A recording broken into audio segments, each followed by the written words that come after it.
I still have the nails of spring within me, unable to be pulled out. Miss Lily, my milk was stolen by that idiot. In the early morning study hall, a scrawny student named Leo in the back row suddenly shot up. The word stolen spread like wildfire, instantly capturing the attention of the entire class. Even Miss Lily, holding chalk at the podium, paused. Leo, who did you say stole your milk? Finn. That idiot. The frail boy, Leo, was the wealthiest student in the class. It was said that his milk was imported, and no one else in the class had ever tasted it. Theft, whether small or large, could have serious consequences. Miss Lily usually didn't care, but recently, the school was evaluating classes for excellent study habits. This evaluation directly impacted the homeroom teacher's salary and position. And Miss Lily, who prioritized money above all else, would absolutely not tolerate any trouble. She picked up a long ruler, her eyes scanning the room, finally settling on a corner near the trash can, her face devoid of emotion. There, an extra desk sat, harmoniously yet strangely, beside piles of classroom trash. A boy sat silently there, with slightly wavy hair, sun-kissed skin like barley, and a delicate face with innocent eyes like a small puppy, thick and long eyelashes. He didn't understand why everyone was looking at him, nor did he notice the strange atmosphere around him. He just pressed his lips together, smiled shyly, and then bowed his head, cautiously smoothing the crumpled pages of the book in front of him. As he moved, the gray jacket he wore revealed several noticeable patches. Miss Lily frowned in disgust, taking 3 steps in 2, and slammed the ruler down on the desk. The boy's hand immediately turned bright red. Tell me, did you steal your friend's milk? Finn looked at his sore hand, then blankly lifted his head and shook it. Teacher, it was him. If you don't believe me, just ask him what the pink milk tasted like. Leo's voice suddenly grew louder, as if there was no room for argument. Immediately, all eyes turned to Finn, most of them waiting for a show. A flicker of understanding crossed Miss Lily's eyes, then her tone softened, gently coaxing. Finn, you're a smart child. So, do you know what the pink milk tasted like? The boy thought for a moment, as if remembering something, then suddenly shouted happily. Strawberry! It was strawberry. He thought he had answered correctly and held his head high, waiting for praise. But around him, a chorus of mocking and contemptuous laughter erupted. Even the teacher, who had just been gentle, now had a cold face and raised the ruler high again. See, it's him. An idiot is still an idiot. If he didn't drink it, how would he know it was strawberry? Disgusting. No brains left, but still can't forget to steal. The insults rained down, sentence by sentence, along with the whistling ruler, each strike bringing a burning pain. Such clear evidence, yet he still wouldn't admit it. Lying, stealing, unrepentant. Not only was his mind not good, but his character was also rotten. He didn't even understand what was happening, but he was already condemned. But he truly had never stolen anyone's milk. Pink was strawberry flavor because he had smelled it. Before class, Leo had blocked his way, snatched the 50 cents his grandmother had given him for pocket money, and then placed the empty milk bottle in front of him, forcing him to lick it, saying that friends should reciprocate. But he refused because his grandmother had taught him that good children should not take things from others, even from friends. Nevertheless, the sweet scent from the bottle's mouth still spread, allowing him to smell it. Admit it or not. He was told to squat on the ground, holding his head, not knowing where to hide. He still smiled innocently and explained, Teacher, I didn't drink it, I just smelled it. Still daring to argue. Tomorrow, I'll call your grandmother to school. Seeing him still smiling, Miss Lily was furious, thinking this idiot was provoking her. Everyone knew Finn had no parents and lived only with his grandmother, who was over 60. And his grandmother was the key to making Finn obey. Indeed, the boy who had just denied it immediately changed his tune, waving his hands and saying, Please, teacher, please don't call grandma. I drank it. It was me. I stole it. In the end, The smile at the corner of his mouth slowly disappeared.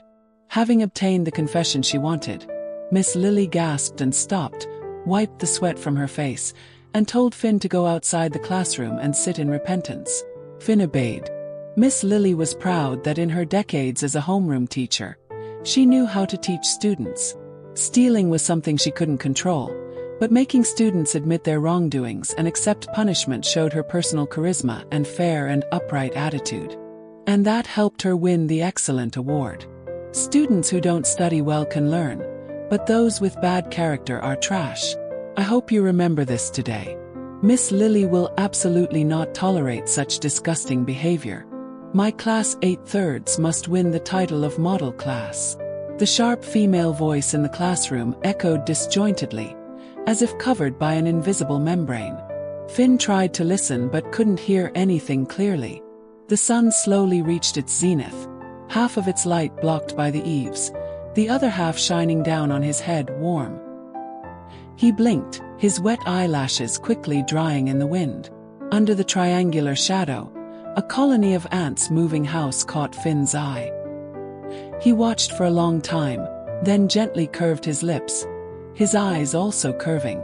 Bend down, drink a few sips. Didn't you say you never drank it? This water also tastes like strawberry. As soon as class ended, Finn was dragged into the restroom by a group led by Leo, who said that friends should go to the restroom together. Finn believed them. Once inside the restroom, they immediately changed their demeanor, forcing Finn to squat close to the toilet bowl, making him open his mouth. The restroom hadn't been cleaned for a long time. The murky water was almost overflowing, and the foul smell assaulted his nose. Finn shook his head vigorously and struggled. I can't drink this. Grandma taught me that restrooms are dirty. We're friends playing a game with you. In the game this is drinkable. If you don't play, we'll go play with your grandma. Finn froze, shaking his head even more violently. No, don't bother Grandma. Okay, I'll play with you guys.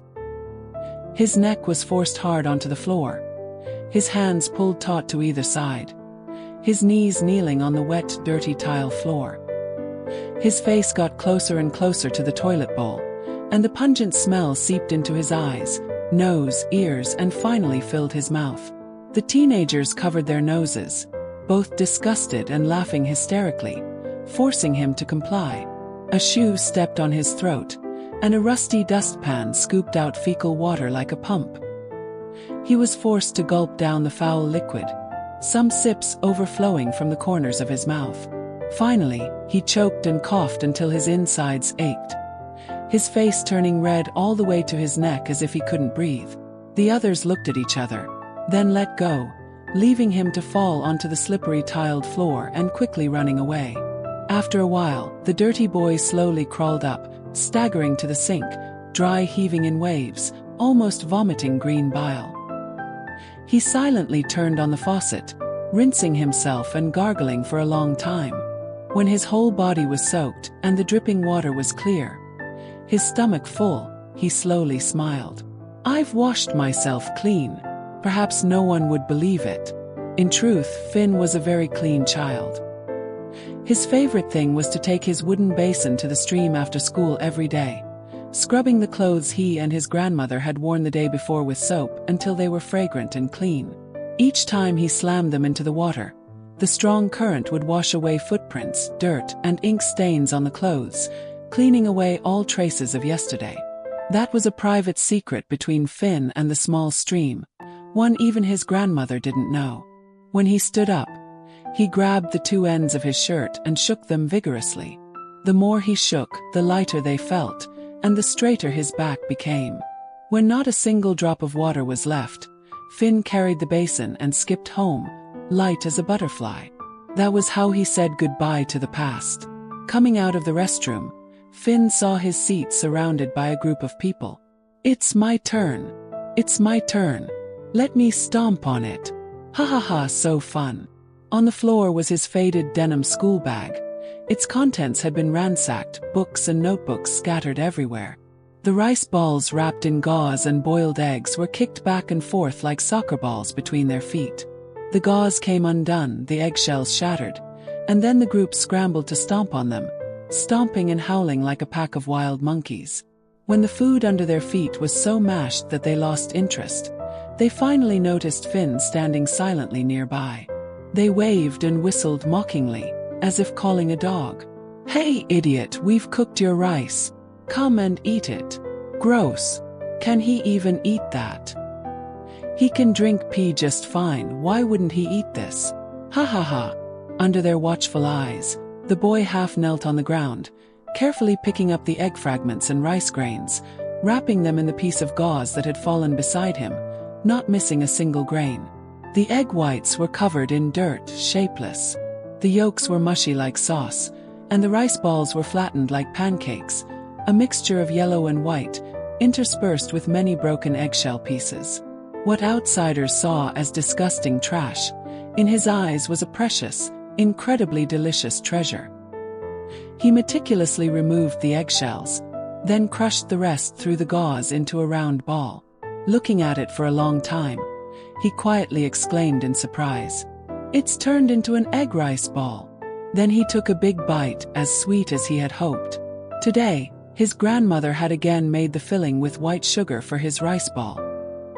He squinted, a happy smile blooming on his face. "School's out. Idiot, we're friends, right? Friends should help each other, right? Clean up the classroom. If you don't finish, don't even think about going home. We'll stand outside and watch you. If you dare to be lazy, we'll go find your grandma." The school bell rang, and students poured out like bees from a hive, leaving Finn alone with a broom, facing the empty classroom. He silently raised his hand and counted. 10 desks as big as his right hand needed to be neatly arranged, 3 large floor areas as big as his house needed to be swept and mopped, 2 large blackboards had to be wiped clean, and a trash can half his height needed to be emptied. "Finn, you can do it. Finn is the best." He raised his fist to encourage himself. By the time everything was done, it was pitch black. Finn locked the classroom door, covered his eyes, and ran out quickly, as if countless demons were chasing him in the darkness behind him, biting at his heels, making him not dare to stop for even a single step. He ran for a very long time, so long that every breath carried the metallic taste of blood in his throat. His house was in the northernmost, most remote part of town. It was 6 or 7 kilometers from school to home, so far that Finn was the earliest riser in class but always arrived at school the latest. His grandmother had an old pedal tricycle. She had offered to pick him up and drop him off at school, but he had firmly refused. Finn didn't want his grandmother to come to school, nor did he want his classmates to see her. Everyone called him an idiot, but he didn't see himself that way. When he first entered junior high, no school would accept him. Everyone called him slow. He wore the new school bag his grandmother had sewn stitch by stitch, sitting on a concrete pillar by the road, watching his peers happily carrying their bags out of the gate of First Middle School. His eyes full of envy. He also wanted to go to school. Everyone said that only by studying would he have a future, and earn a lot of money. With money, he could buy a lot of meat for his grandmother to eat. She was too thin. He could also buy her a new tricycle, an electric one like the town mayor's, so she wouldn't have to pedal so hard. More importantly, he could take her to see a doctor. His grandmother often coughed, sometimes with blood in her phlegm, although he often didn't understand what the teacher and his friends were saying. His grandmother said he wasn't stupid, just slow to develop. If he studied more, he would become smart. It was just a pity that no school would accept him. When he was sad because he couldn't go to school and earn money, a wrinkled hand gently rested on his head, its palm carrying a dry warmth. His grandmother had white hair, a thin figure, and eyes full of love. "Our little Finn will go to school. Go to sleep, and tomorrow a school will accept you." Finn believed her words because his grandmother had never lied to him. Indeed, within a few days, he received an admission notice from First Middle School. At the same time, a newspaper article caused a stir throughout the town, making Grandma Finn unexpectedly famous. You are listening to Finn's Side Story on the Jane Doe YouTube channel. The bold black headline in the newspaper read, "Principal of First Middle School treats students fairly, actively accepts students with intellectual disabilities. The 70-year-old scrap collector grandmother was moved to tears and immediately knelt down in gratitude on the spot. In the middle was a clear black and white photo of his grandmother kneeling before a middle-aged man.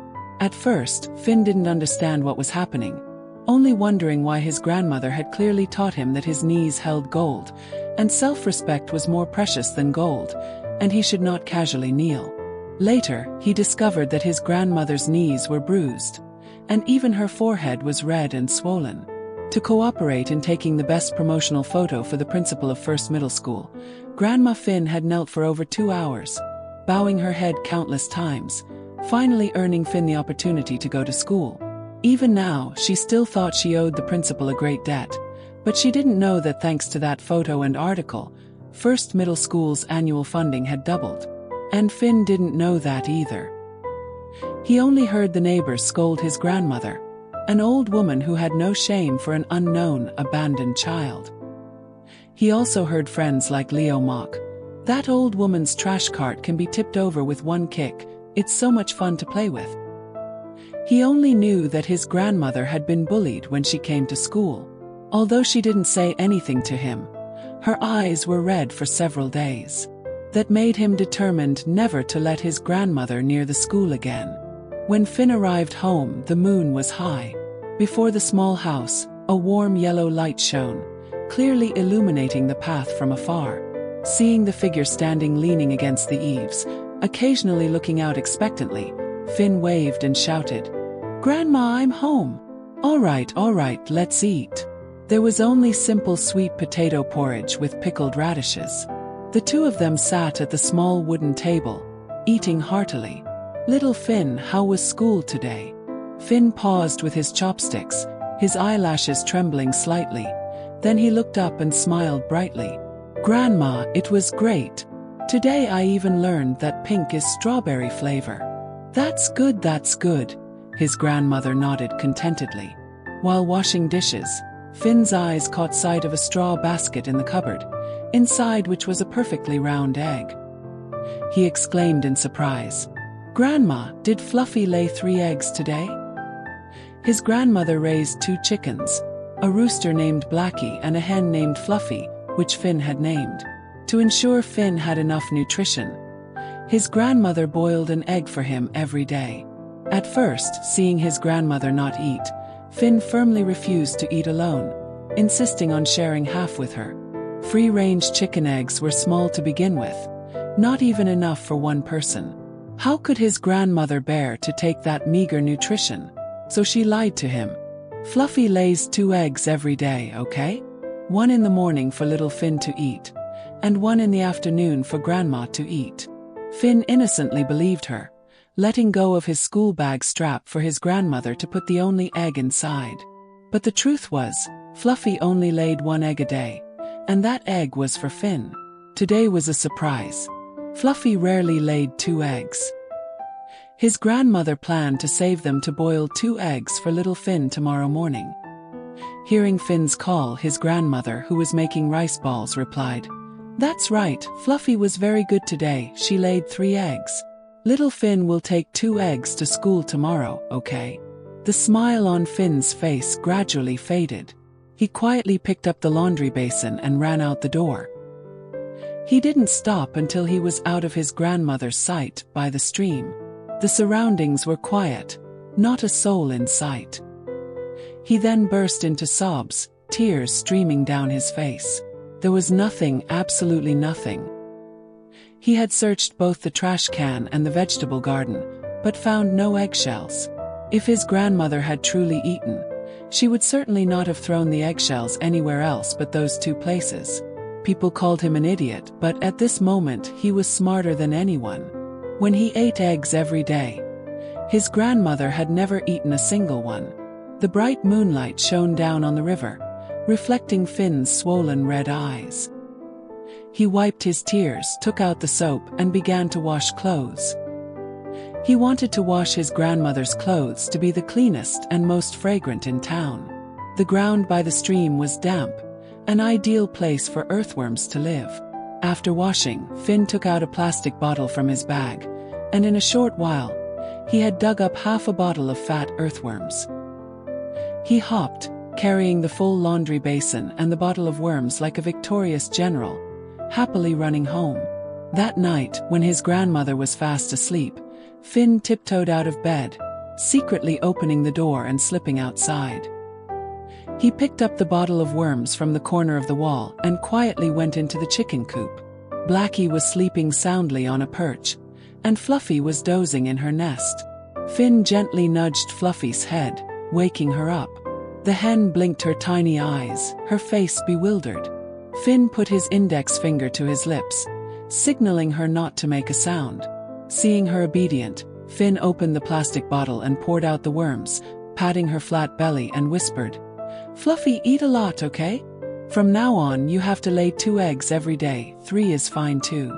The hen glanced towards Blackie, then quickly lowered her head to peck at the food as if afraid of being discovered, her movements extremely cautious.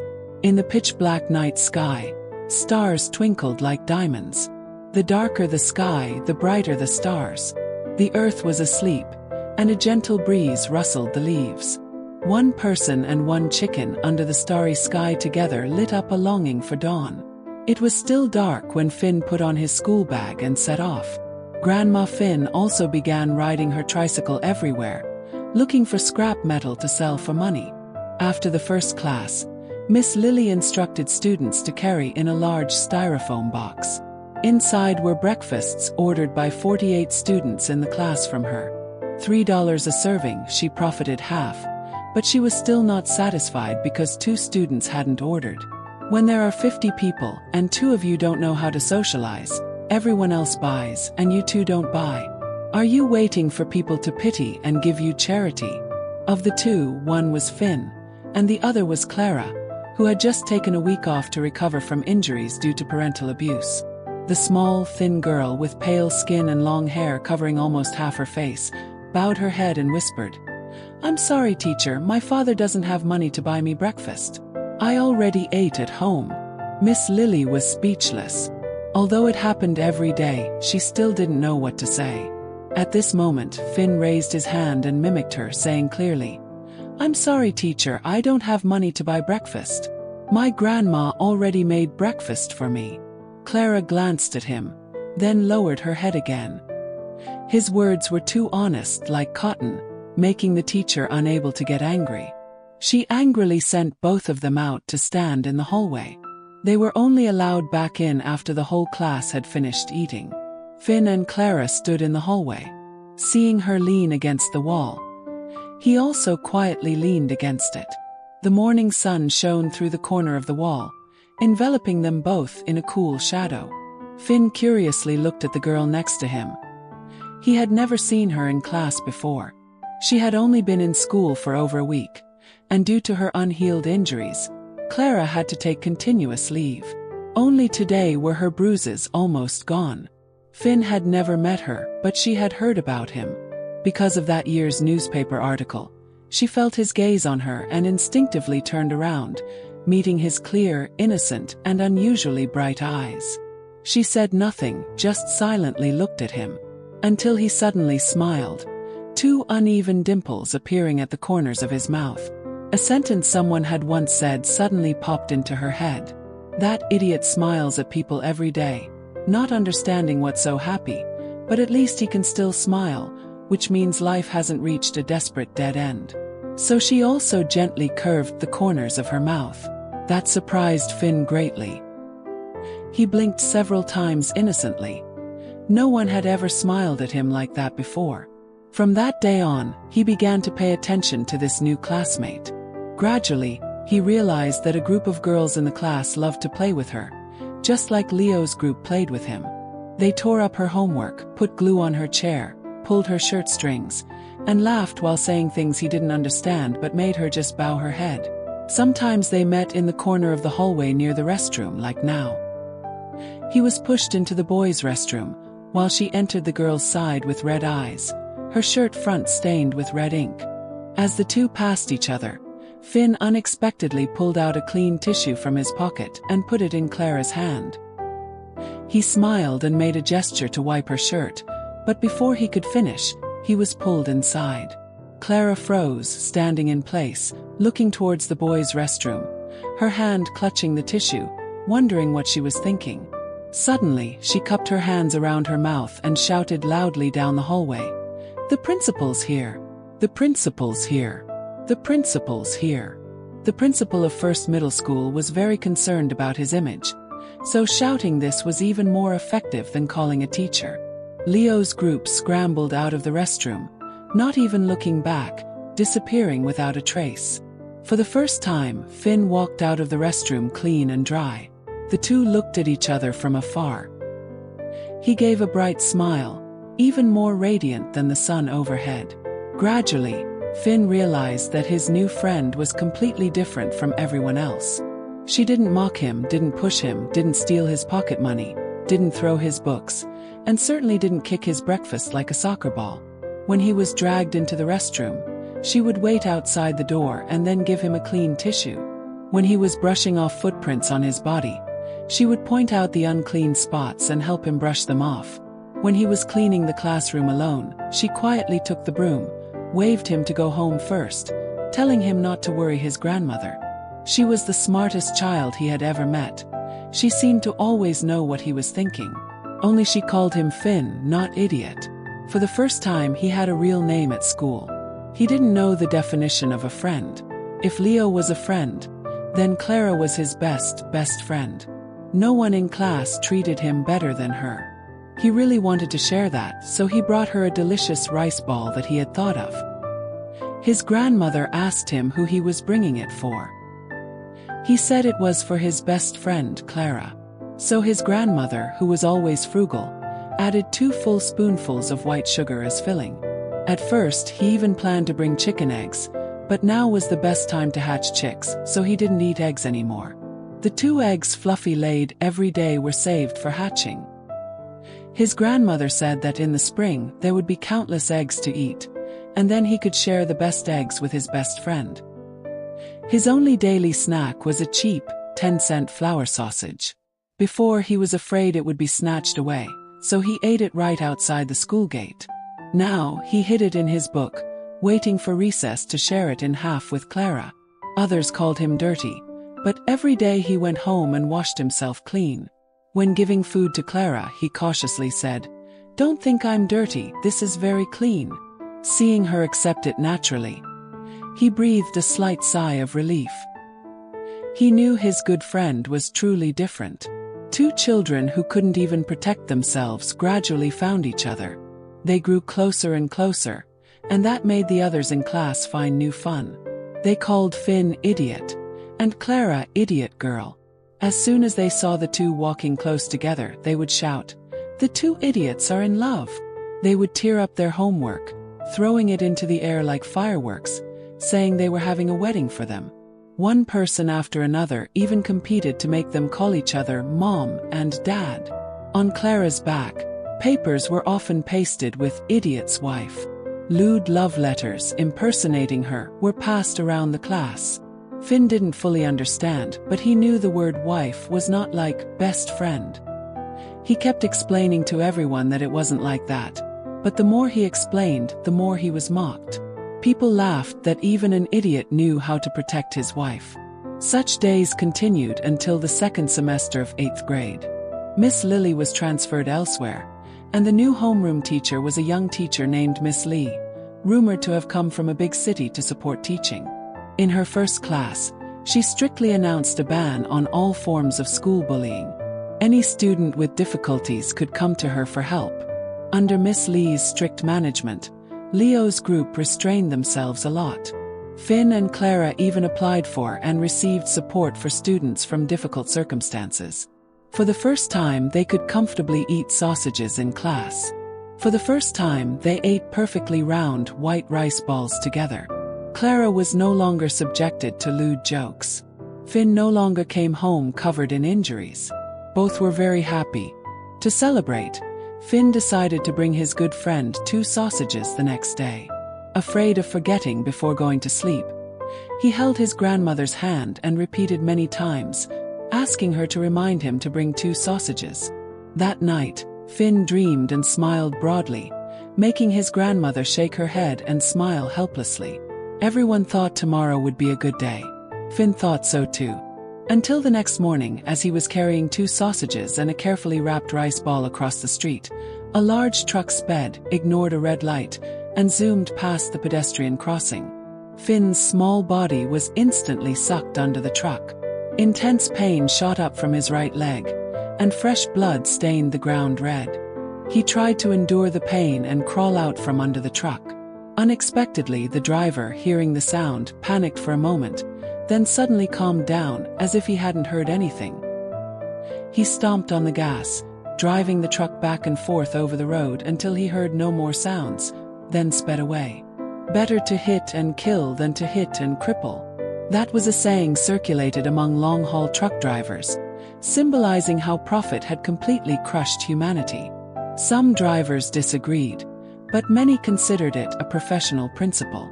Finn's body became a thin, flattened mass. Even at the moment of death, he was still mumbling about sausages. It was still very early then. There was almost no one on the road. Small birds flew over Finn's head, puppies ran past his feet, and ant colonies built nests in his palms. Until the sun fully rose, a scream shattered the silence.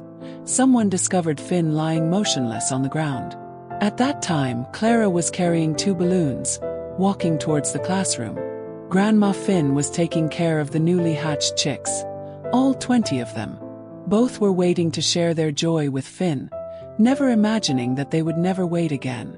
Finn had already been taken by spring. For a long time afterward, Clara still couldn't accept the truth. The indifference and forgetfulness of her classmates often made her doubt whether Finn had ever truly existed. Later, there was no more news of Grandma Finn. When she brought Finn's forgotten textbook to his house, the neighbors said that the old woman had gone crazy, insisting on going to the riverside to look for her grandson in the bitter cold winter, slipping and drowning. When they found her, her body was already disfigured from being submerged in water for a long time. She too had been taken by spring. The chaotic chicken coop was covered in a thick layer of snow. Blackie and Fluffy were nowhere to be seen. In the sky, a faint blue light shone down on a few dry blades of grass exposed on the white snow. A cold wind blew, lifting the torn cloth covering the chicken nest. The 2 chicks, stiff and cold, had frozen to death. It turned out they had all been taken by spring together. At the end of the desolate field was Spring Mountain.